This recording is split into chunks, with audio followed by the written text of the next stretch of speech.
plus de 1300 personnes sont mortes pendant pèlerinage de la Mecque en raison de la chaleur extrême. La tragédie de Médianine a marqué le pèlerinage de cette année.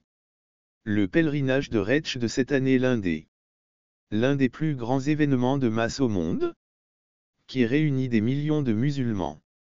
En Arabie Saoudite, selon l'agence AFP, plus de 1000 pèlerins de différentes nationalités ont trouvé la mort, la plupart du temps dans des accidents de la route. De différentes nationalités sont décédées, principalement à cause de la canicule.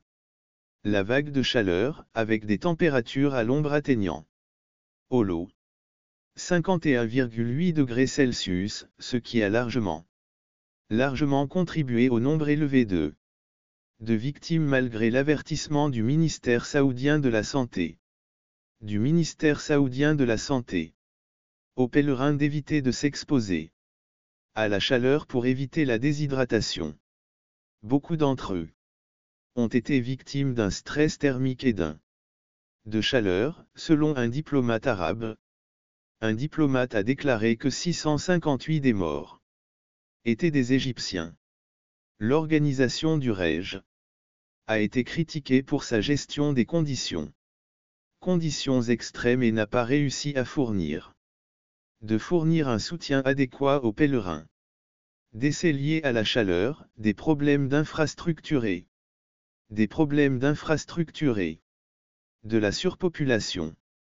Les pèlerins ont dû faire face à des difficultés dues à l'absence d'air conditionné dans les tentes, à l'inadéquation d'air conditionné dans les tentes, de systèmes de refroidissement inadéquats et de mauvaises conditions d'hygiène. Amina, une pèlerine pakistanaise, a décrit son expérience comme horrible. De nombreuses personnes se sont évanouies à cause de la chaleur et de l'insalubrité. De la surpopulation, exacerbée par les longues marches. Les longues marches sous un soleil brûlant. Les points de contrôle et la gestion inefficace des problèmes de transport des pèlerins dépourvus de documents appropriés ont également contribué à la surpopulation et à l'augmentation de la mortalité. Beaucoup évitent de chercher de l'aide.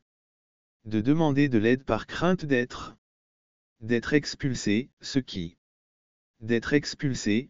exacerbe les conditions dans lesquelles ces pèlerins en situation irrégulière sans d'identification officielle. En effet,